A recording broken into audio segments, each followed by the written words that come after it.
In the summer of 2023, a cardboard box arrived at the Pennington County Historical Society in rural Pennsylvania.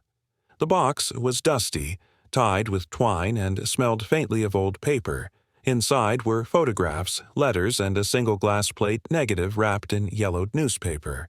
The donor was Margaret Roman, a retired schoolteacher from Ohio. She explained that the items had belonged to her great-great-grandmother's family. She had found them in her attic while preparing to move. The family name was Abernathy. They had been wealthy merchants in the 1890s. Margaret thought the Historical Society might want them for their collection. The curator, Julia Fairchild, accepted the donation with gratitude. Small historical societies like Pennington relied on these kinds of gifts.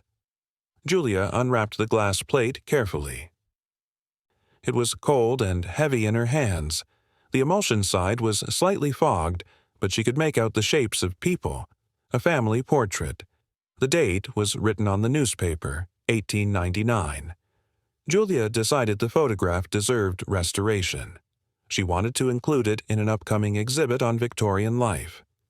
She contacted Eliza Chen, a digital restoration specialist who had worked with the society before. Eliza arrived 2 weeks later with her equipment. She placed the glass plate on a flatbed scanner designed for fragile materials.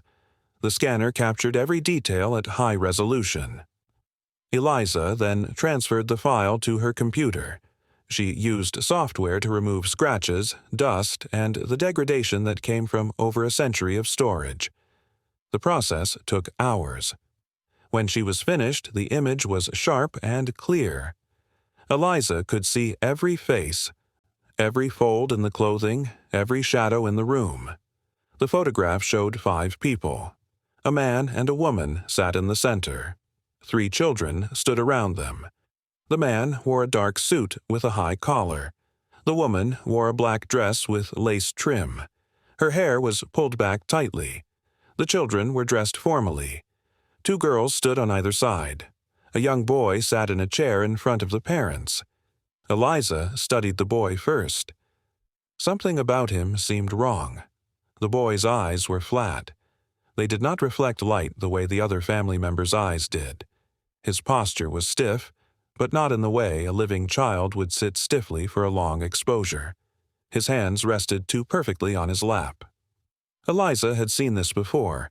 The boy was dead. This was a post-mortem photograph. In 1899, death was a constant presence in every household. Diseases like tuberculosis, diphtheria, and scarlet fever killed thousands of children every year. Medicine was limited. Antibiotics did not exist. When a child died, families often had no photographs of them. Photography was expensive. Many families could only afford one session, so they waited until after death. The photographer would come to the house. The body would be arranged. Sometimes the eyes were propped open. Sometimes they were painted on the closed eyelids. The goal was to make the child look peaceful, as if asleep. For many parents, this photograph was the only image they would ever have of their son or daughter. Eliza noted the boy's painted eyelids in her report. She moved on to the other figures. The father, Josiah Abernathy, stared off to the side. His jaw was tight. The 2 girls, ages perhaps 8 and 10, stood with their hands folded. Their expressions were somber but calm. Then Eliza examined the mother. Her name, according to the records Margaret had provided, was Rose Abernathy. Rose stared directly at the camera. Her face was pale. Her mouth was set in a hard line, but it was her eyes that caught Eliza's attention. They were wide, almost unnaturally so. Eliza zoomed in. At 400% magnification, the details became visible. The cornea of each eye acted like a curved mirror. Eliza could see the reflection of the room. She could see the photographer behind his large box camera. The tripod legs were visible. The dark cloth draped over the photographer's head was there too. But there was something else. Standing just to the left of the photographer was another man. He wore a dark suit. His posture was stiff. He held something in his right hand. It was small and dark. Eliza squinted at the screen. It looked like a bottle. Eliza called Julia immediately. Julia drove to Eliza's studio that same afternoon. She brought a magnifying glass, though the computer screen was clear enough. Julia stared at the reflection for a long time. She asked Eliza to enhance the image further. Eliza applied a sharpening filter. The man's outline became more defined. The object in his hand was cylindrical. It had a narrow neck. It could have been a bottle. It could also have been a medical instrument. Julia felt a chill. Post-mortem photography sessions were private. They were somber, intimate moments. Family members would gather. The photographer would work quickly. But there was no reason for a third man to be present. Certainly not a man holding something that looked medical. Julia decided to investigate. She contacted Tiago Reyes, a historian who specialized in Victorian social history and forensic image analysis. Tiago had worked with police departments to authenticate old photographs. He had also published papers on hidden details in historical images. Julia sent him the file. Tiago arrived at the Historical Society 3 days later. He brought his own equipment. He examined the photograph under different lighting conditions. He ran the image through software that could detect alterations or forgeries. The photograph was authentic. Tiago agreed with Eliza's assessment. The boy was post-mortem. The third man in the reflection was real. Tiago suggested they start by researching the Abernathy family. Julia agreed. The Pennington County Historical Society had extensive archives. Julia and Tiago spent the next week going through boxes of documents. They found census records from 1890 and 1900. Josiah Abernathy was listed as a merchant. He owned a dry goods store on Main Street. The family was wealthy by local standards. They employed 2 servants. Rose Abernathy was listed as a homemaker. The 3 children were named in the census: Clara, age 10, Anne, age 8, and Ezekiel, age 5. Ezekiel was the boy in the photograph. Tiago searched the death records. He found Ezekiel's death certificate dated October 12, 1899. The cause of death was listed as consumption. Consumption was the old term for tuberculosis. It was a common killer. The disease attacked the lungs. Patients wasted away over months. They coughed blood. They lost weight. They became bedridden. Death was slow and painful. Tiago made a note of the date. Then he turned to the newspaper archives. The Pennington Gazette was the local paper in 1899. Tiago searched the October issues. He found a brief death notice on October 14th. It was 1 sentence long. It read, "Ezekiel Abernathy, age 5, died October 12th. Services private." That was all. Tiago frowned. The Abernathy family was prominent. Josiah's store was one of the largest in town. A child's death should have been marked by a longer obituary. There should have been expressions of sympathy, mentions of surviving family, perhaps a note about the funeral. Instead, there was nothing. The notice was cold and impersonal. Tiago found this strange. Julia examined Josiah's business ledger. The ledger had been donated along with the photographs. It was a thick, leather-bound book. Josiah recorded every transaction. He was meticulous. Julia flipped to October 1899. On October 13th, 1 day after Ezekiel's death, there was an entry. It read, "Payment to Dr. Harwell, $60. $60 in 1899 was a significant sum. A typical house call cost $2 or $3. Even an extended illness might cost $10 or $15. $60 was far too much for standard medical care. Julia showed the entry to Tiago. Tiago began searching for information about Dr. Harwell. The Historical Society had a collection of photographs from the early 1900s. Tiago found one from 1901. It showed a group of local doctors at a medical conference. One of the men was labeled as Dr. Silas Harwell. Tiago compared the photograph to the reflection in Rose Abernathy's eye. The man in the reflection was blurry and distorted, but the build was similar. The hairline matched. The cut of the suit was the same. Tiago believed the man in the reflection was Dr. Harwell. Julia and Tiago decided they needed a medical expert. They contacted Ezekiel Morgan, a forensic pathologist who had worked on cold cases. Ezekiel reviewed the materials. He studied the death certificate. He examined the photograph of young Ezekiel Abernathy. He asked Julia to send high-resolution scans of the boy's body. Ezekiel analyzed the images carefully. Consumption was a wasting disease. Patients became emaciated. Their ribs showed through their skin. Their faces became gaunt. Ezekiel Morgan looked at the photograph. The boy was thin but not severely so. His cheeks were not sunken. His arms, though small, did not show extreme muscle loss.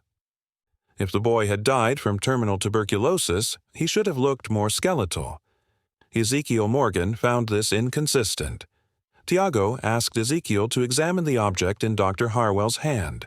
Ezekiel studied the reflection. He agreed it looked like a bottle. In 1899, doctors commonly used chloroform as an anesthetic. Chloroform was a clear liquid. It was stored in small glass bottles with narrow necks. Doctors would pour it onto a cloth and hold it over a patient's nose and mouth. In controlled doses, it caused unconsciousness. In larger doses, it caused respiratory failure and death. Ezekiel noted that an overdose would be difficult to detect in 1899. There were no toxicology tests. A doctor could easily disguise a chloroform overdose as natural death. Tiago proposed a theory. He suggested that Ezekiel Abernathy had not died naturally. He believed the boy had been killed. The method was chloroform overdose. Dr. Harwell had been present to administer it. The payment of $60 was for this service and for his silence. The lack of an obituary was to avoid public scrutiny. The post-mortem photograph was taken immediately after the act to provide the family with a final image. Julia listened carefully. She asked why a father would do this. Tiago returned to the archives. He found medical journals from the 1890s. He discovered that families sometimes sought help from doctors when a child was deemed unmanageable. The term was vague. It could mean anything from severe illness to developmental disabilities to behavioral problems. In some cases, wealthier families paid doctors to ease the burden. This practice was never openly discussed. It was hidden behind euphemisms and diagnoses like consumption or brain fever. Tiago believed Ezekiel might have been one of these cases.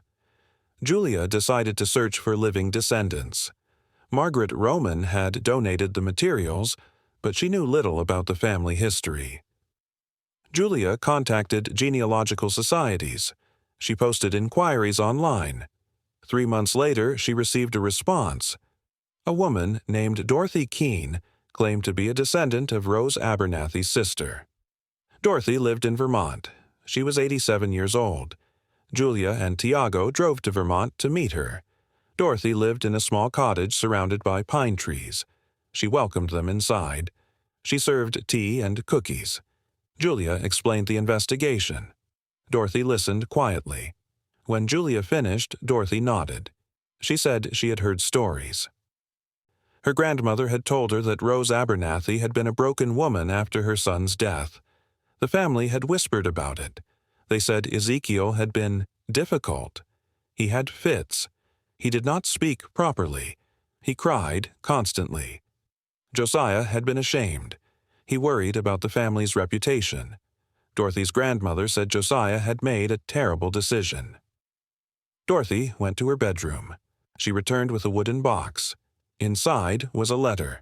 The letter was written in faded ink on brittle paper. It was dated March 1900. The sender was Rose's sister, a woman named Catherine. The letter was addressed to another relative. Catherine wrote that Rose had not recovered from the terrible thing that happened in October. She wrote that Josiah and Dr. E. Harwell had arranged for Ezekiel to be put to sleep. Catherine wrote that Rose had been forced to pose for the photograph immediately afterward. She wrote that Rose had nightmares. She could not look at the photograph without weeping. Catherine begged the relative to visit Rose. She said Rose needed comfort. Julia asked if she could photograph the letter. Dorothy agreed. Tiago carefully laid the letter on a table and took pictures with a high-resolution camera. They thanked Dorothy and drove back to Pennsylvania. The letter was the final piece of evidence. It confirmed everything they had suspected. Julia called a meeting with Eliza, Tiago, and Ezekiel Morgan. They reviewed the evidence one last time. The death certificate listed consumption, but the boy's body did not show severe wasting. The obituary was suspiciously brief. The payment to Dr. Harwell was unusually large. The reflection in Rose's eye showed Dr. Harwell holding a bottle. The letter from Catherine explicitly stated that Ezekiel was put to sleep. All the evidence pointed to the same conclusion. Ezekiel Abernathy had been killed by Dr. Harwell at Josiah's request. The photograph was taken moments later. The most chilling detail was Rose's expression. Eliza had thought it was grief, but now, knowing the truth, it was something else. It was horror. Rose had been forced to sit next to her son's body. She had been forced to pose for a photograph while the man who had killed him stood just a few feet away. The reflection in her eye was not an accident. It was an unintentional record of the crime. The Pennington County Historical Society decided to display the photograph. But they did not place it in the exhibit on Victorian traditions. Instead, they created a new exhibit called Hidden Histories. The exhibit focused on stories that had been buried or forgotten. The photograph of the Abernathy family was the centerpiece. A placard explained the investigation. It described the reflection in Rose's eye. It detailed the evidence that led to the conclusion. Visitors stood in front of the photograph for a long time. Some took pictures with their phones. Others simply stared. The photograph had become more than a piece of history. It was evidence of a crime that had been hidden for over a century. Julia often thought about Rose Abernathy. She wondered what Rose's life had been like after that October day. Did she ever forgive Josiah? Did she ever recover from the trauma? The historical record provided no answers. Rose died in 1923. Her obituary, unlike her son's, was long and detailed. It described her as a devoted mother and a pillar of the community. It made no mention of Ezekiel. Julia wondered if anyone at Rose's funeral knew the truth. She suspected they did not. Eliza continued her work as a restoration specialist. She often thought about the reflection in Rose's eye. She realized that every photograph contained hidden details. A shadow here, a reflection there. Sometimes those details changed nothing. Sometimes they changed everything. She became more careful in her work. She zoomed in further. She examined every corner of every image. She wondered how many other secrets were waiting to be found. Tiago published a paper on the case. The paper was titled Witnessing Through Reflection, a case study of forensic image analysis in historical photography. It was well received. Other historians contacted him. They asked him to examine their photographs. Tiago found more hidden details: a face in a window, a figure in a mirror, a shadow that did not belong. He realized that history was full of accidental witnesses. The Abernathy photograph remains on display at the Pennington County Historical Society. Visitors come from all over the country to see it. Some are historians. Some are true crime enthusiasts. Some are simply curious. They all stand in front of the glass case and look at Rose's eyes. They imagine what she saw that day. They imagine what she felt. The photograph does not provide those answers. It only provides the reflection. And sometimes, a reflection is enough. History is always watching. Sometimes it hides in the darkest corners. Sometimes it hides in the smallest details. And sometimes it hides in the reflection of a mother's eye.